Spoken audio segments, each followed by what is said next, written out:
Hello, good evening, and welcome to the TNT Show. I'm John Drummond, and I'm your host for the next 60 minutes. And this will be 60 minutes of your time that's been very well invested. And we've got a great show tonight. Thanks for joining us on Indy Live. This is our 140th show, that's right. And thanks to you, Indy Live continues to grow and prosper, but it still needs your help. So anything you can do to support the development of the show, the new shows that are always coming on stream, it would be much appreciated. You'll see the Crowdfunder either on the screen or coming up shortly. You know, it's been another great week for British democracy. I hesitate to tell you the next bit, but I suspect most of you are aware of it, but it struck me as very odd indeed. And I'm used to very odd things happening in British politics. The Lib Dems, no less, are appealing for votes in Scotland. How? By maintaining that Scotland should not exist. That's right. They're saying, vote for us because we shouldn't be here. I mean, it's just nuts, absolutely nuts. Anyway, let's leave them to their private meanderings and murmurings. We also hear that the Secretary of State for Scotland, no less, is heading for obscurity, or as it's otherwise known, the House of Lords.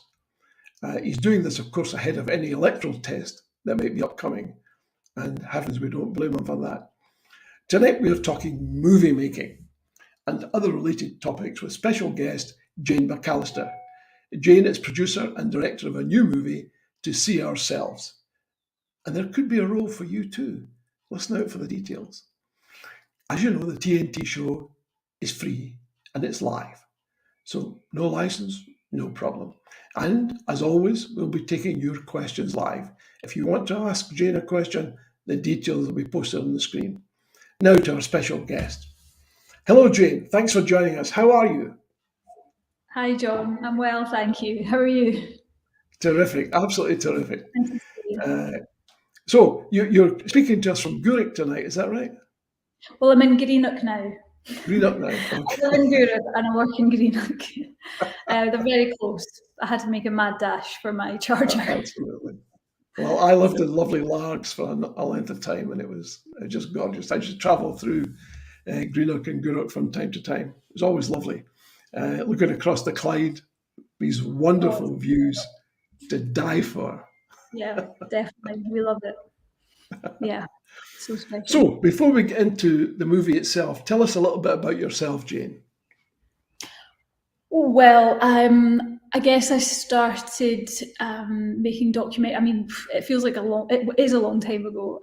My first documentary that was commissioned was in 2009. And that was about a sporran maker's workshop, which actually I worked in at the time. I didn't actually work in, it was, I made tassels for sporrans at home and delivered them into the sporran workshop. I did that for a really long time. And that kind of job, it was like piecework. So I could, cram all my tassel making into like 3 days, like if I worked all the hours. And then I had time to learn other skills, and so I learned how to edit documentary. I'd always wanted to tell stories, and yeah, that's how I started. And I kind of saw a documentary in that workshop because it was so unusually, like visually unusual, like crammed full of boxes of sporrans that they were struggling to sell. And this kind of bear of a man who had inherited the workshop from his father and his grandfather before, and was just, it had all these women in there, mainly some men, making these sporrans and just couldn't get them out the door, and was trying to keep everyone in work. And it was fascinating. So that was a wee short film that I made. And then since then, I mean, again, every film that I've made has been kind of connected with my life, just because probably I'm a bit lazy at filmmaking. I'm not going to say that completely. I think in a way, you never, in filmmaking, especially documentary filmmaking, there's not really much money for development or anything. You're kind of having to work with what you know. And also I just saw so many stories around me. So the next film was a church that I lived next door to. And that was closing down. in the East End of Glasgow, and it's now St Luke's. It's a venue. It's a really great venue in the Carlton, but when I lived next door to it, it was just kind of, they were closing it down. There was only a handful of the congregation still going, and it was just kind of like about the caretaker, the janitor that worked there, and how he tried to keep the place alive, and like making soup for them on a Sunday. So that was sweet. And I mean, I don't need to go through all my I don't need to go through all my films, but what was that one called? That was called The Caretaker for the Lord, and that one actually did really well. That did well in international festivals, and it won a couple of awards in America. Well done. It's a short film, but yeah, I mean, all my films actually are available on my website at the moment for free. It's called New Licht, the website, www.newlicht.com. And you can see The Spore Makers, you can see Caretaker for the Lord, and another one called The Registrars, which I made about a registration office in Edinburgh, where lo and behold my mum worked. So yeah, another easy connection. I have loads of ideas for films, but somehow the ones that tend to get commissioned are the ones you've got unique access to. That's a kind of like foolproof way of for people who are putting money in to know that you can do it. So yeah, I suppose too, what's the advice that authors often get, probably to the degree that they're so fed up getting it, but that you should write about stuff you know. So maybe that's the same sort of concept. In other words, if you see something, you love it, your ability to describe it and talk about it, either in pictures and or in writing, is maybe more perceptive than anyone else's view might be. Yeah, I mean, I think so. I've never thought, I want to go round the world and make films about other cultures or other communities. Like, I feel there's so many stories that I want to make that are right in front of us, right in front of me, and there's just not enough time actually to do them, because they take so much out of you. Especially this one, as you can tell, 10 years later.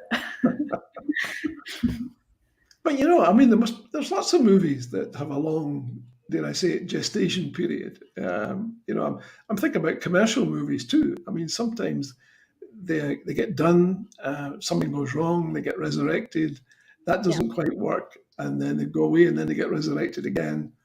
I mean, there's quite a number of movie stars who are now household names that went through a period where they never knew if they were going to ever appear on screen, ever, because of all sorts of difficulties behind the scenes, commercial logic being the one that tends to drive most things.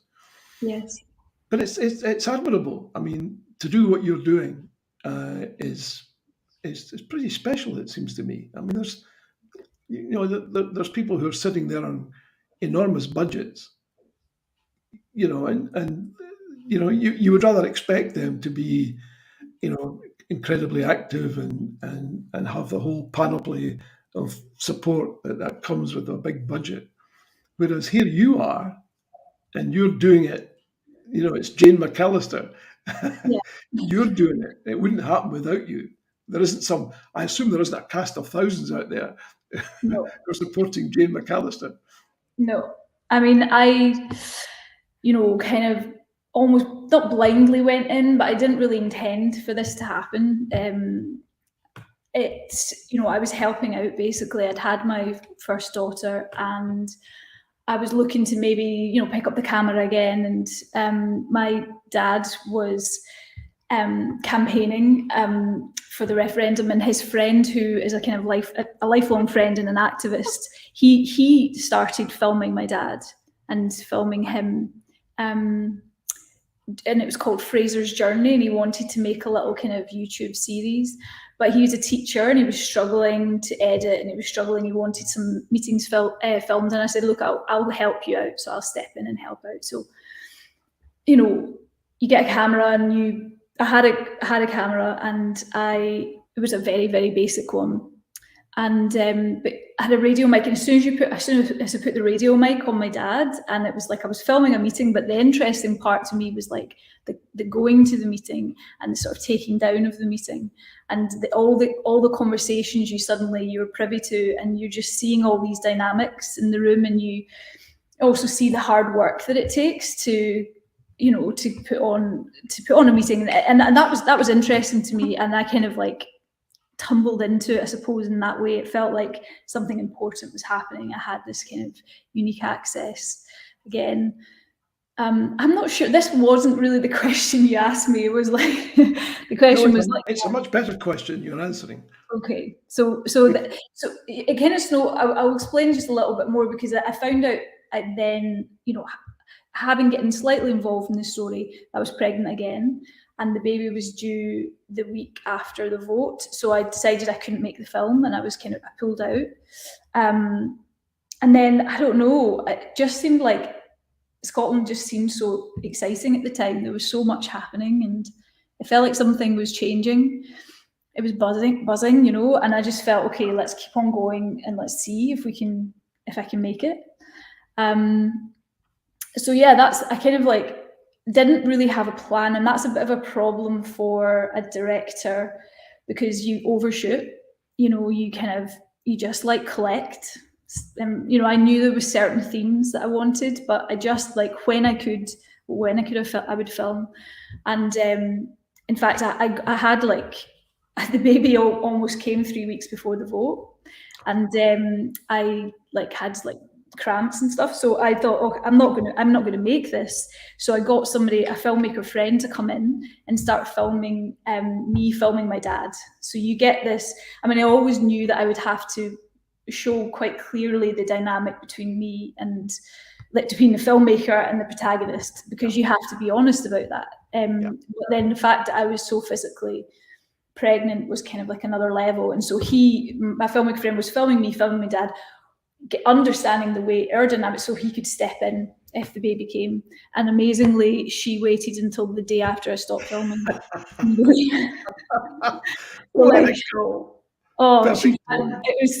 was so I mean, I basically did the vote, filmed 2 days afterwards, and then I was like, okay, that's me done. I can go home, she's not due for a week, and I've got a wee bit of time. The next morning I woke up in labour, and it was like no break.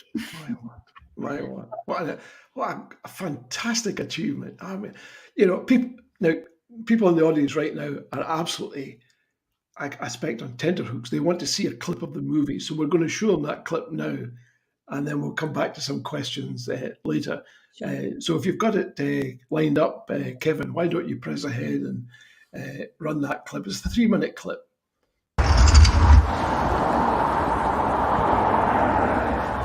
Jane, it would be nice to see this in me walking in. We've never done any walk-ins. Oh. Right, just do that.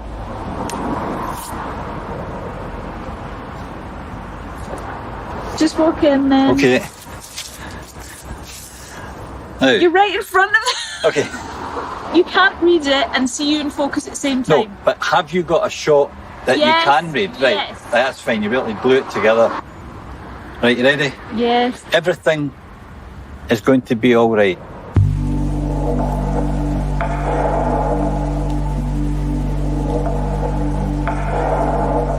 The world is waiting to learn if the United Kingdom will remain united, or if the Scots have voted for independence.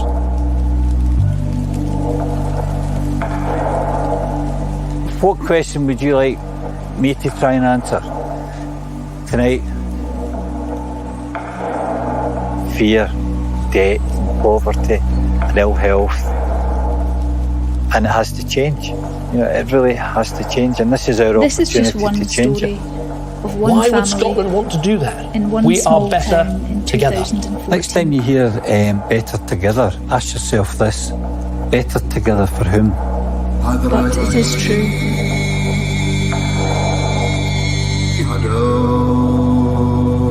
You can't even cover the whole of this street in 2 months with the amount of activists you've got. We need to have RSVP. We need to have people getting a grip here.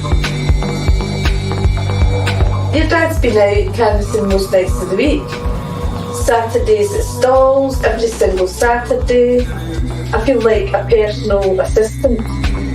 Are you a socialist? Are you a socialist? Are you still a socialist?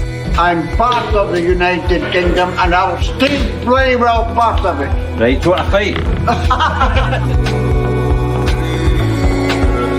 And the next one I'll be successful. The bank's going to take their business south and she could lose her job. An economic trapdoor down which we go, from which we might never escape. An economic minefield. I just wish the Scots would get up off their knees. Their knees were on their bellies. Because if there's one thing we can all agree on, it's that we need to talk about this. Our country is stuck at the moment.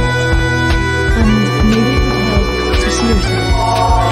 But I believe that we have a chance if everybody sticks to it. I think we're going to shake up the world. I really do. Britain, Great Britain, what does it stand for?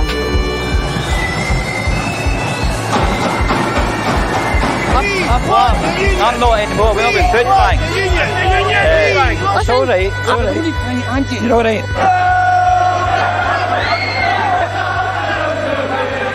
Oh, we'll know what it's like to be frightened.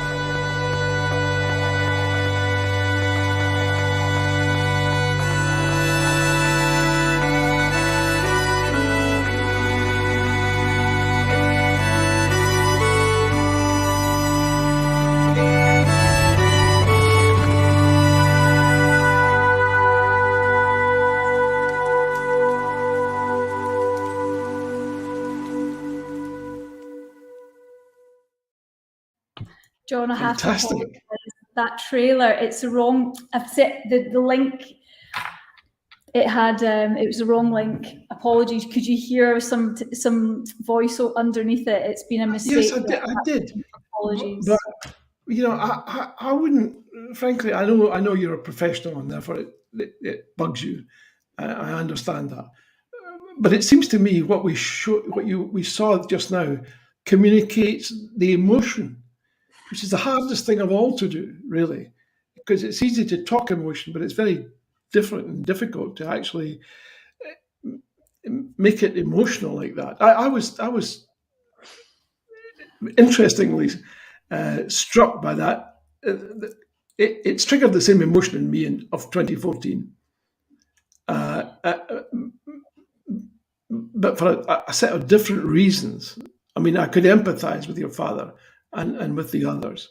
But my confusion, if I can call it that, emanated primarily from the fact that, according to perfectly reasonable professional opinion polls, the yes vote was 5% ahead the week before.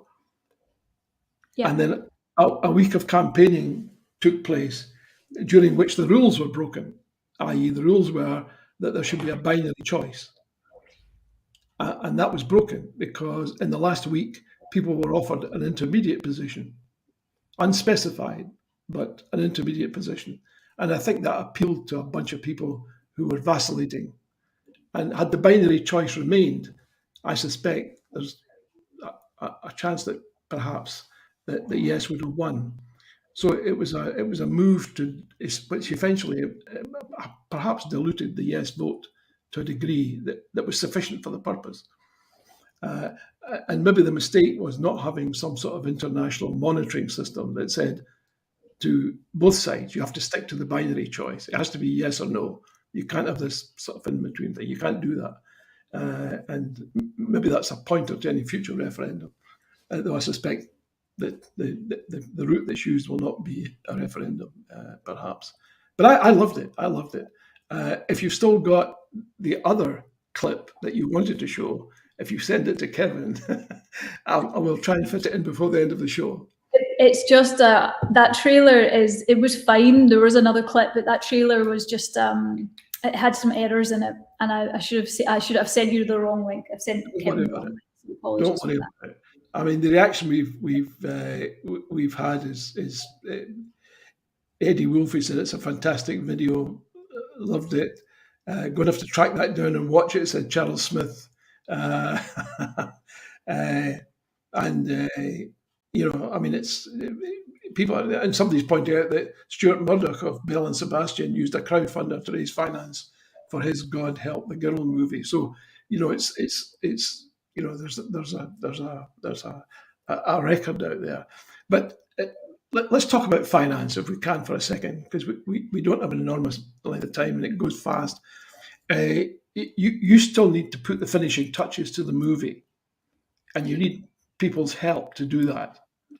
We do. I mean, I really wish that it wasn't this way, that I had to fundraise this way. I mean, I tried many ways to fundraise or to access funding support in the kind of normal routes, and it's just it hasn't happened. And I worked for so long myself, and you're just trying, and you're not really sure how you can get it out. You're just trying to finish it. And there just comes a point where I've had, there's post-production work that needs done. There's some graphics work, and I've got a wee team to help me now. I've got a distribution consultant. I've got a distribution producer. I've got someone to help with social media, and it's just it's wages for a team. Like we want to. We want the film to kind of like have a life that's not just, we could just, you could just release it online, I suppose, maybe people would say that, but we want it to kind of like trip into national consciousness, so it's in cinemas, and it's actually, we do think it's a record, a historical record, and, it has value because it's got many voices in this film. There's it is following a grassroots activist, but because it's observational footage, what we're seeing is really spontaneous conversations that were happening on the street, and the passion that was on the street, and people really engaged in politics in a way that it just doesn't exist anymore. And it was a joyful, peaceful campaign, and I don't think that was portrayed anywhere in the media. And I think this is an important document to prove and to show, maybe future, for the future referendum, there'll be young people who didn't know how 2014 played out. It's important for them to see that. And, you hear people's fear as well on the street. You've got lots of optimism, lots of joy, but people just saying the things that they were hearing, about the currency and about their losing their pensions and the banks moving down south, and there's going to be price rises in the shops, and all these kind of, these lines that were being fed that, were kind of unavoidable. And so, I mean, I think it's a record, and if we can... In fairness though, Jane, all of these things have actually happened, ironically. I know. The banks have moved, and pensions have been affected, and the cost of living has become much more difficult for most people, but not because of independence, but because of voting no to independence. And of course Brexit, and that's an interesting one, because, in the film there's people on the kind of no side who are saying, if we leave, if we're independent, we'll be out of the EU. That threat coming from the no side. So across the board, people wanting to stay in the EU, and that being kind of one of the reasons why they were suggested to vote no. But so if we can raise the money, we feel that we can offer like a really comprehensive tour in Scotland where we can have discussions. And one of the things that we've had feedback from when people have watched it is, as you say, it's emotional. It's, there's loads of happiness. It's actually kind of funny in lots of ways, because my dad's kind of an unusual character, and I find diplomatic you are. Well, it's hard. He's hard to explain, so you have to watch it. But you'll see what I mean when you watch it. He is kind of So there's humor there, and it is actually, I think it's an entertaining watch. But you do relive the loss and what happened, and that is tough. Although there is an uplift of hope in this film, because I have my baby, and like my dad just doesn't give up. He just doesn't stop. Yeah. So as hard as that is, so yeah, that's the reason why, we really feel like a conversation after the screening is so important, and what we would like to do. So we've got an idea of having these 5 screenings in North, South, East, West and Central Belt, and we want to have these panel discussions afterwards, where we have invited guests, and we just have like a really let's talk about it, and like try to bring in all voices to talk about the impact, the emotional impact of the referendum, and anticipation of another one. Well, while we're talking, Kevin, could you stick up the Kickstarter details, please, on the screen, so that if people want to contribute to the financing? I said at the top of the show that if you wanted to, you could have a part in this movie. Well, this is the part you can have. You can help by contributing to the Kickstarter, and you'll see the details on the screen shortly. And anything you can provide to support the movie, I'm sure Jane would really appreciate it. We've got various suggestions coming in. Could we arrange meet-up at the movies for Yes Scotland, showing Jane's film and others such as Leslie Riddoch? And so, for me, it's interesting. People are being very positive. I think that's it seems to me that's very important, because what struck me again about the movie was how positive. There was there was a lot of negativity, and I very much recall that strange lady poking at you. You feel for her, because she's frightened. She's frightened. Yeah. She thinks that the NHS that her son gets so much help for is going to be taken away. Yeah. That's another spoon-fed kind of fear. But then you have to. That's true. But I think you have to some extent. I think the Yes campaign has to accept some responsibility here. I was involved in a very limited way in the Yes campaign, and I tried to bring some experience of what happens inside large corporations when they decide to make a change, and they anticipate as best they can what the other side are going to say. And what they do is they put together both their positive case, which the Yes campaign did, I thought, rather well, but they also have a whole bunch of measures, statements, responses lined up to be negative.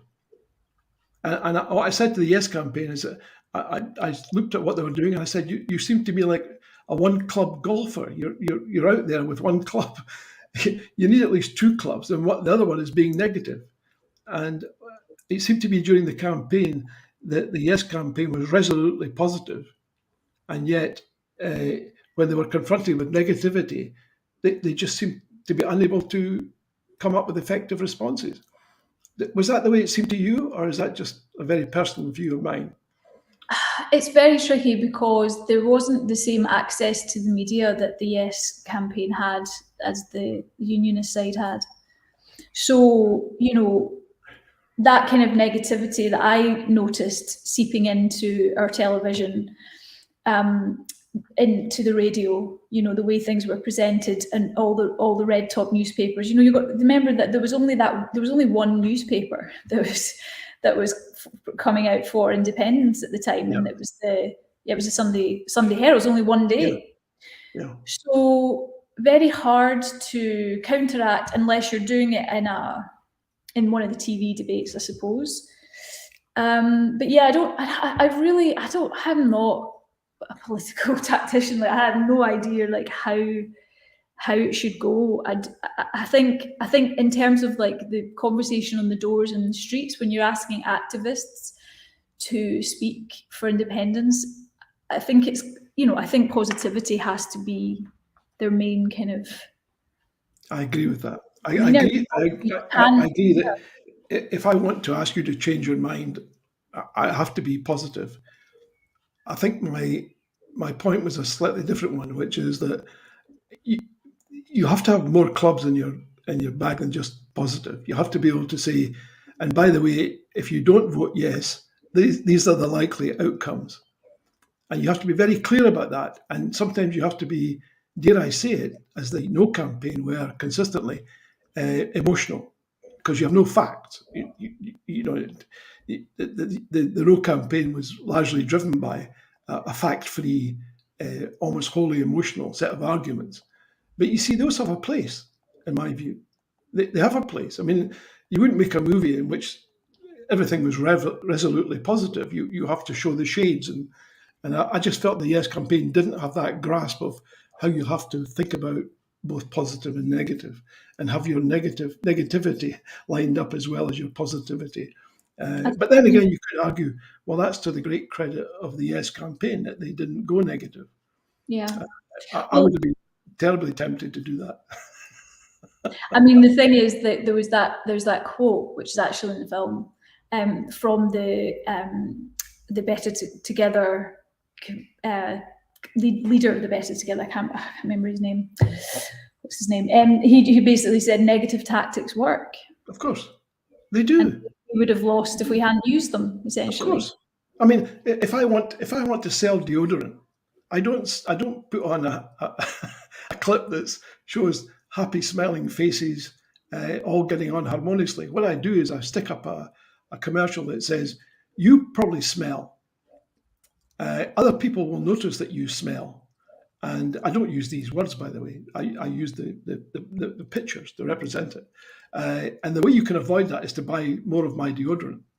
But I have to convince you that you smell, and that your smell is repellent to other people. Otherwise, I couldn't sell you a single stick of deodorant or anything else. I have to convince you there's a problem, and that's it's just the nature of most commercials are run on the basis of negativity. Somewhere at some stage, you appeal to people's baser instinct, and you say, "Yes, but this is the way things are, but you can address it by buying more of my product." Yeah. Well, I think with Brexit, the real repercussions of Brexit are becoming quite clear. They'll only become more and more apparent as the time goes on. So that's, pointing that out is the strongest thing that we've got and that we'll have, I think. I think there are many aspects. I think the way that the present UK government is drifting, well, not drifting, but running very hard towards the far right. I mean, they've now got this sort of national conservatism notion as well, which is even further right. And you've got the Labour Party, with almost no principles whatsoever to speak of, rushing to join them on the right and appealing to people's baser instincts in terms of immigration, in terms of public order. I mean, there's a whole raft of areas where the Labour Party could have planted its standard and said, so far and no further. And it hasn't done that. So it's going to be very, very difficult to attract votes if they go down resolutely that path, aping each other at every turn. But it is the nature of British politics because of the first past the post. You don't get any credit for coming second. In fact, you could lose out dramatically by coming second and leaving the other lot in charge. But I suspect the next argument will be based entirely upon fear. In other words, Keir Starmer will stand up day after day, night after night, saying, "If you don't vote for me, the Tories will be back." And that's an argument based on fear. It's not based on any sort of positivity necessarily. But who knows? Maybe I've got that completely wrong. I hope I do. So you still need to do the post-production work, and you mentioned earlier that you didn't get a lot of support from the conventional channels in what you're doing, and that seems a great shame. Is that because of the nature of the movie, do you think? It's tricky, isn't it? I will say we have done some post-production work. I created, I thought this was a documentary series initially, and I still think it's probably the best version. But, trying to release a feature film is difficult, but a series is it was very, very hard, and it still exists. And at some point we would like it to come out, but that's like 6 episodes. So there has been work done, but this is like and this is like a new mix and new color work for the extra scenes that have been put in and stuff. So it's not like a ton for the post-production, but there's things like legal costs that we can't get around. So we've been advised to get insurance, and you have to get a lawyer to look over it, and there's some music rights, and there's development of the website and all these things. And it's just keeping a wee team together so we can actually deliver it properly. But the question about why this wasn't funded, I mean, there's never ever been really straight answers. There's some elements of we need this film to have a broadcast lined up before we can put money into it. It's quite a high bar, especially when you're making you believe you're making something for the cinema, or something that's kind of like, I suppose, storytelling is art, and you're not necessarily going to get a broadcast anyway. But especially with this film, now the BBC haven't watched it, but they said in order for them to screen something like this, they would have to have an equivalent film that's observational, that's made by a filmmaker who is coming from a unionist side, that's filming a unionist family, essentially complete balance, like it's as if it's news reporting, I suppose. And I would say, well, it is a storytelling, and it's coming from a perspective that all stories do, and all art does, but it's a valid story to tell. And every country that I can see in the developed world anyway does have political documentaries that come out. They exist. And it feels like in Scotland, maybe they've just decided that we can't really do politics or in art and filmmaking. I don't know. It's a hot potato. I mean, nobody wants to, we're not kind of living in an enlightenment in terms of art. There's people who think, well, this is going to offend. I really truly believe if people watch it, they will see that it's a nuanced film. It's complex. It's actually a portrait of someone. It's really about how my dad became an activist. It's a lot goes into his background, and it's kind of like the impact it had on me and on my mum, because when she never saw him, she was very frustrated throughout the whole thing, because for 2 years he was out campaigning most nights, he was at stalls at the weekend, and that does have an impact. And it's about kind of conviction and the faith that it takes to keep going. And where does that faith come from? So it kind of looks into that, and also just the way he interacts with people on the street. He's very compassionate, and people open up to him. So I really feel like the film is about empathy. I feel like if people will watch it, and if they are from people who didn't vote for yes in the independence referendum, but there's a curiosity there, they will have. It will be humanized. The causes and the reasons that people had for voting for independence will be, you will understand that it was conviction. It was a hopeful moral cause for people, and it's not threatening. And I think that understanding is completely missing. I think maybe what you're suffering from there, or what you're experiencing there, is the aftermath of the vote. Because it seemed to me what happened was that maybe from a point of view of buyer's regret, that the media maybe felt, oh God, this is not really what we wanted. Because when I look at the media in Scotland, and I've discussed this with editors, the media has become infantilized. The way politics is done in Scotland is like watching kids on a playground. It's not adult. It's not mature. It's not reflective. It's spasmodic. It's a tabloid. It's headline driven.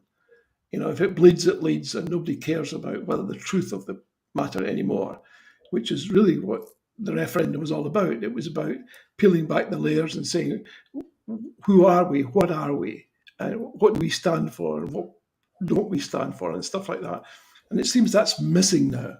And that seems to be a very powerful argument for the movie. I mean, there's a sense of the movie, as it were, amplifies that childish nature that now exists in the debate and discussion, because it says this is how things were, and there was hope, and now what's happened, it's been replaced by apathy to some degree, and this rather sort of dog in the manger, dog eat dog.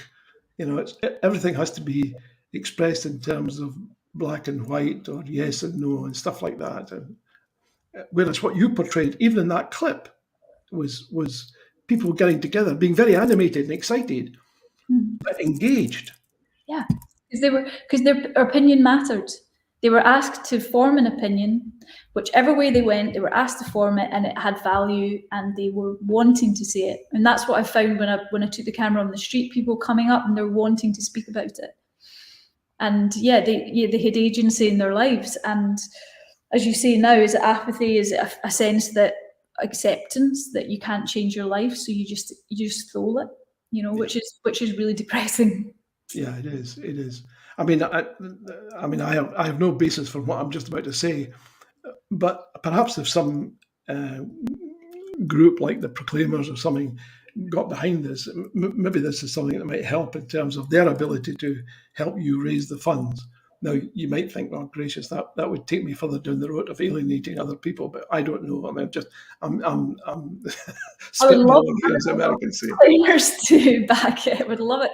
We'd love to. We've some great music in the film. So, like when I say, oh, it was so hard, people didn't support it. People did support. There's certain people, lots of people who reached out and helped me, and a lot of the musicians were so gracious with their rights, and it really made it affordable. So I've got Nightworks, which you hear the music in the trailer. They're a fantastic band from Skye, and they do I don't know, it's described as Gaelic techno. It's a lot electronic music. And there's King Creosote, and there's Dick Gaughan, Freedom Camogie, and Saltfish 40, and Fine Young Cannibals. Let me use one of their songs, and the only condition they put on it was that the film didn't in any way make the Tory party look good. Had to literally sign the contract. Yeah, they should come on the show. They should come on the TNT show. Her song "Blue," and it's about the Conservative Party. So in terms of when you say the Proclaimers, we'd love to do like a concert. And screen the film and then have some music. Oh, isn't that a fantastic idea? I mean, we've got so many ideas, to go to music festivals, to reach out to universities, to have screenings in England and Wales and Ireland. Actually, I think this is a conversation. If we can't talk about what happened, the footage that I've got, this is not talking heads. This is not me telling. This is like live footage. Exactly. You'll see that it's truthful. If we can't talk about this, it just seems really problematic if we can't. I mean, this is my very point, Jane. This is what grown-ups do. Yeah. They talk about things. They say, this didn't work out the way we'd hoped. But then you have a conversation. Mm-hmm. That's what grown-ups. Kids don't have a conversation. They just say, you got it wrong, and then they throw whatever at each other. It's nuts. And this is what I think I mean about the infantilization of the childish nature of what passes for public discourse. Whereas what you're saying is the very opposite of that. This is grown up. This is mature people talking to each other. And I suspect there's a whole bunch of young people who weren't able to vote in 2014 would find the movie absolutely fascinating. Yeah. Because what record do they have? They have nothing, really. Yeah. It's tragic. Yeah, and it's kind of, I would say it's kind of like old school activism as well. So my dad really wasn't on social media, and it's making banners and, like having a physical presence, like hard work on the street, going around the doors. And I think that's something important to get across, that it's not easy. Activism isn't, it's really draining. It's really exhausting. Yeah, it's a tribute to both your parents, frankly, because it's no easier sitting at home saying, "What's going on?" No, my mum kept the whole show on the road. My mum, and then that's a little element to it as well. Like quite a lot of Scottish families, I guess, my mum does quite a lot of the housework in the house and keeps everything going, and my dad has these kind of ideals, and my mum looked after my child while I was filming, so she completely made this happen. Yeah. But yeah, it was kind of like the dynamic between my dad, like holding this ideal, like the thing that you're trying to achieve, and also the sort of domestic everyday is quite a theme in the film, and that's how it kind of weaves between his activism and the home life, that I think people will find really familiar.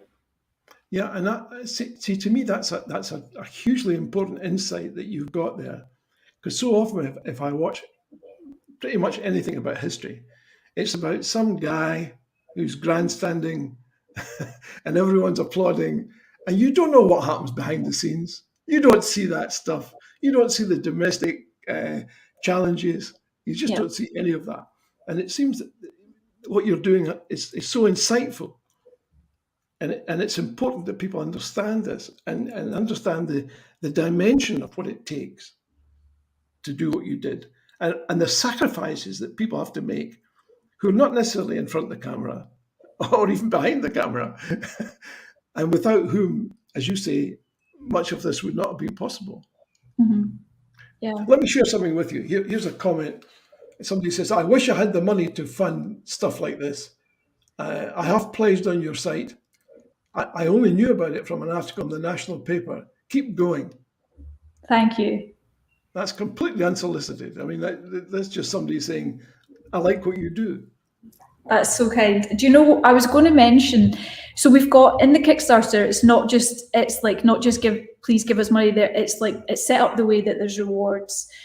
So you can buy tickets to screenings in person, and you can buy the online premiere. So it's only going to be released on that one night, for that one moment in time, the online premiere, and then it won't be available online for quite a while, because after the screenings, the premieres, we want to open it out to cinemas across Scotland for them to take it, and then to communities to have their own screenings. But like the other little thing, another reward on the Kickstarter is just like, it's a £1 pledge, and if as many people, our dream would be that we raise the money by lots and lots of people doing the £1 pledge, because what the pledge is for, to request a screening at a cinema near you. So if people put the £1 in and say where they would like a screening in their local cinema, then what we can do is be going to these cinemas and going to Screen Scotland and saying, look, we have an audience. Yeah. This story is what people want to hear it, and. So it doesn't have to be a large contribution. There's other, we've got like have your name in the credits, and we've got associate producer and executive producer, high-end rewards. But the £1, if we could get loads of people to give us £1 and give us that sense that there's a large kind of cohort of people who want, and specifically to be able to say these regions to Screen Scotland, because this is what they're looking for. There is a wee pocket of money that they have for distribution, and we're going to apply for that. But if our strongest case will be that we can say, look at the people that we have in these communities that want to see this film. Oh, that's fantastic. If anyone wants to know how much it costs to be an associate producer, can you give them some idea? Associate producers, £1,000, or there's 3 of them. There's 3 of them, and there's 2 things. These are like, obviously it's dreamland. It's like, at the moment we're at 31%, I think, the last time I looked, and we've got 10 days. We might not make it, to be honest. I'm kind of, it's so hard. Filmmaking, it is expensive. This whole, it's the worst time to ask for money from people, and I feel I hate it. I wish I didn't have to do it. And if we don't make it, we'll just have to regroup and think about what we can do. And maybe it won't be big discussions after the screening. Maybe it will just be me. It might not have like the reach that we want it to have, and that would be disappointing. Yeah. But there's a slight chance we can get an extension on the Kickstarter, but they have to approve it. But I don't know. We've started. We actually, it was in a market in Switzerland. It was in a film festival market in Switzerland 3 weeks ago. The film, so the kind of rough cut, and we went there to present it to people, to film festivals. So we're waiting to hear back from a few international festivals, and we're really hopeful. But that was the reason why we launched the Kickstarter at that point to coincide. But we hadn't really had an online presence before that, so we really went from a standing start, and we are kind of like, chasing our tail a little bit, trying to show that the film's here and also get people's support in that way. So it's tricky. So we've got 10 days. Well, what we're doing in social media, we've got is if you follow us, that would be another amazing thing that people could do if they can't give a pledge, would be to follow us on social media. It's at New Licht Films. So the production company is called New Licht. Yeah. And at New Licht Films, I don't know. Oh, there's there. So and what we're doing is releasing little clips from the film, like little excerpts, and like little kind of like stories and points of interest. If people follow that and share it, that would be amazing. Kevin has said, have you approached the Scottish Independence Foundation? I have. So I should mention they gave me some seed funding at the start of the year. They were amazing. So that helped me get my social media production assistant and get started with the graphics. So they're great. They were really for going along for a long time without that kind of backing. It was amazing. That's good. Obviously, people have heard what you've had to say.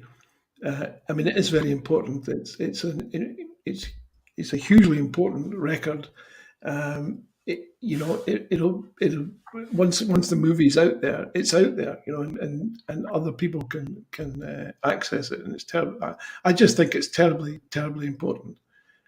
We've had a question that says, could you be an associate producer for a lower amount? This is a very Scottish conversation, You tell people what it costs, and all of a sudden somebody comes back and says, actually, I do it for less. Possibly. I don't know. Yeah, the thing is, we can't change. I'm pretty certain we can't change the totals in the Kickstarter. But things like a credit on like a special thanks in the credits I think it's £100. Oh, there you are. But also we've got art. So I don't know if you can see the poster that we have. I think I've got a copy up there, but we've got a lovely So this image here, it's a painting. I should have a copy here somewhere.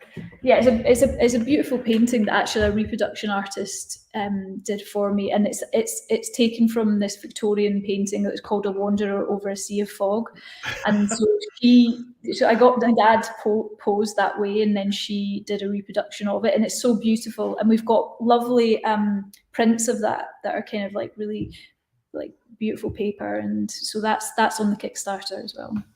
Excellent. And all of this, when people go there, they can see this tariff, associate producer credit, £100, associate producer £1,000, and the prints as well. That's just great. They're packages as well. The associate producer and the credit, you get a package, so you get you get a screening, you get the artwork, you get a playlist, you get a number of things. Okay. Yeah. Well. I'm going to mention it to my son as well, because he's just bought a chunk of a Portuguese football team. Oh, great. Do you want to be an exec? This is a better use of the money than the executive producer gets to see. All I know about Portuguese football, scrub that. I don't know. Okay. Is there anything, because we need to close now shortly, but is there anything that you would like to say that we haven't covered, Jane, up until now? Well, I was just going to say the executive producer also gets to see a rough cut of the next film if I ever get to make another film. Gets to be involved in that process, because that is the trickiest part. Rough cut viewing. Oof. Can you imagine when you're doing it yourself? I don't know much about post-production, except somebody once told me that if you watch the average or typical Hollywood movie, that 80% of the sound is added later. What do you mean? Oh, right, added. You see people walking around talking. Yes, yeah. And of course, they're not mic'd up. So that's the reason that somebody has to add. I never thought of it myself. Yeah. It's very complex.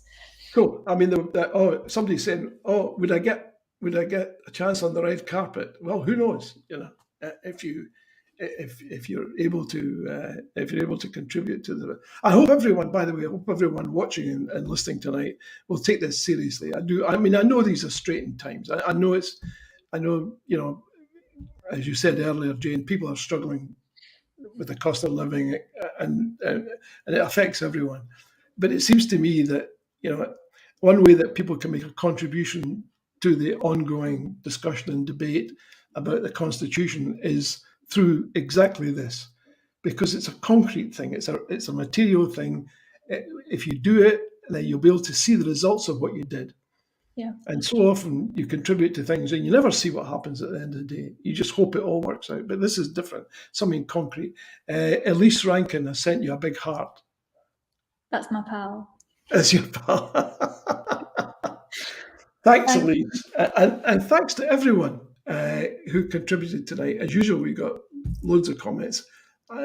Most of the questions that cropped up, you've answered in advance. You anticipated what people were going to ask, and that's interesting too in itself. So, anything else you want to add before we go? Just by the way, you have to tell us the names of your children. You really have to do that. April and Robin. April and Robin. Yeah. 2 wee girls. 2 wee girls. So. And I mean, obviously, April didn't arrive in 2014. No, Robin was. Yeah, April was. She was 17 months when Robin came along, so close in age. Yeah. Right. That's cool. How do they get on as 2 girls? They're great. They get on.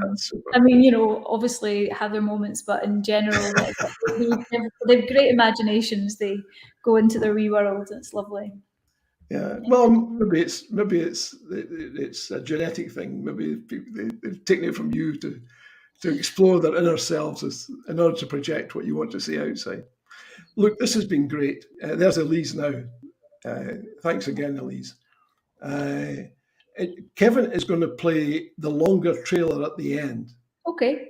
So what I'm going to do, I'm going to close off now, make a few concluding remarks, and then he's going to play there we are. Julie Giggins says, great show. Best wishes to you and your family, Jane. Good luck with your film. Thanks, Julie. So Kevin's going to play it at the end, and I'm just going to make a few closing remarks. If you could stick around for a little bit afterwards, that would be great. So I'm just going to just say a few things in conclusion. But I want to say this: thank you very much for giving us your time tonight, and I wish you sincerely and profoundly the greatest of success with the movie. And I'm looking forward to seeing it in due course. Thanks again. Thanks so much, Joe. Thank you. Let me just say a few things in conclusion, if I may. I suspect you've enjoyed the show as much as I have. A big thank you to Jane, and also a big shout out for Elliot Bulmer's column in the Sunday National this weekend. And please join us next week at the same time. We'll have another exciting guest. Oh, and also, you need to help us fight the e-sickers, i.e. everything Scottish is crap. And you've seen tonight, that's completely and utterly wrong, by supporting the National and other newspapers like that. And by the way, I think we might be coming up with a replacement acronym instead of e-sickers, which is a bit sort of wordy. We're going to call it DAM, D-A-M-N, those who diminish advantages and minimize negatives. Today is Independence Day. Did you know that? Today is Independence Day. Not for us, unfortunately, but for Norway. Norway celebrates its Constitution Day, and that's when it created its independence from Sweden. And there was a march along the high street and down the mound in Edinburgh. It was a very joyful celebration of Norway's liberation. The big question that's outstanding is, when will we be able to do that? Stay safe. Take care. Good night, everyone.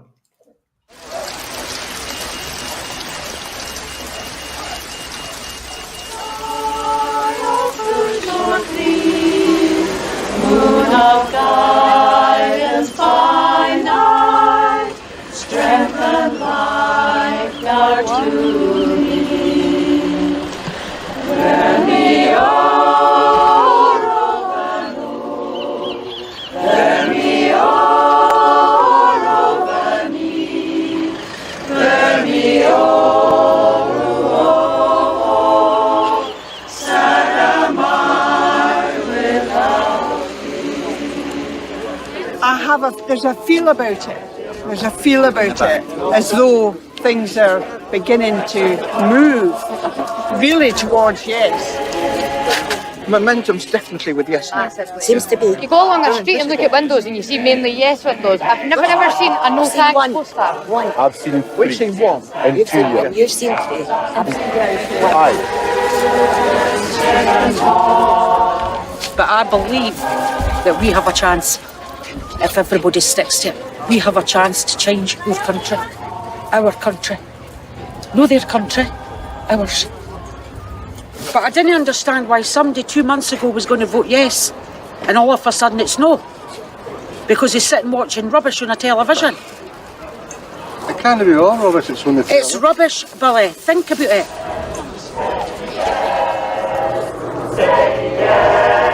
Right, so we're just going to get 6 people on the beach. But we've not got a way. Face away. Whoa! Fantastic. Yes! 5, 4. Yes, yes, yes. 2, 1. Yes!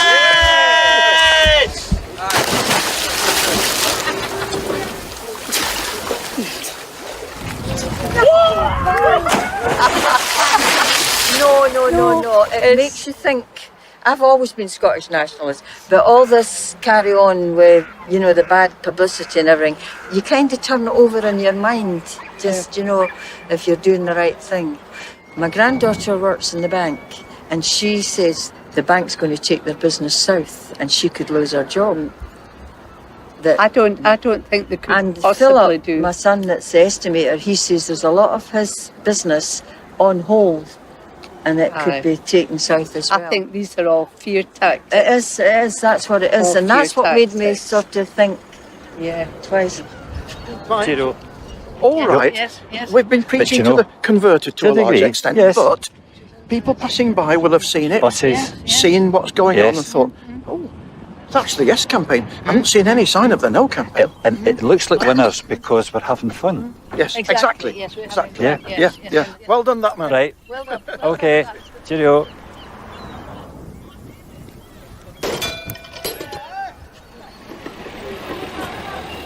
Are you enjoying it? Oh, sure. It's lovely. It's such a this vehicle that's coming, right? What's it called? The spirit of independence. There is a spirit here. There's a very convivial spirit. It's generous, kindly, peaceful, happy. I think it's quite confident, and it's cooperative. It's, we're not in heaven or anything. Can you see it just there?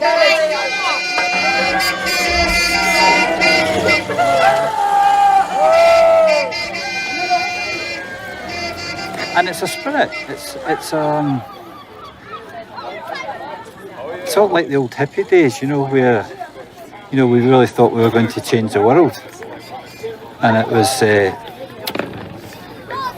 love, man, chill out, So I get a sense of optimism, and I get a sense that we are moving towards a yes vote. I really feel that.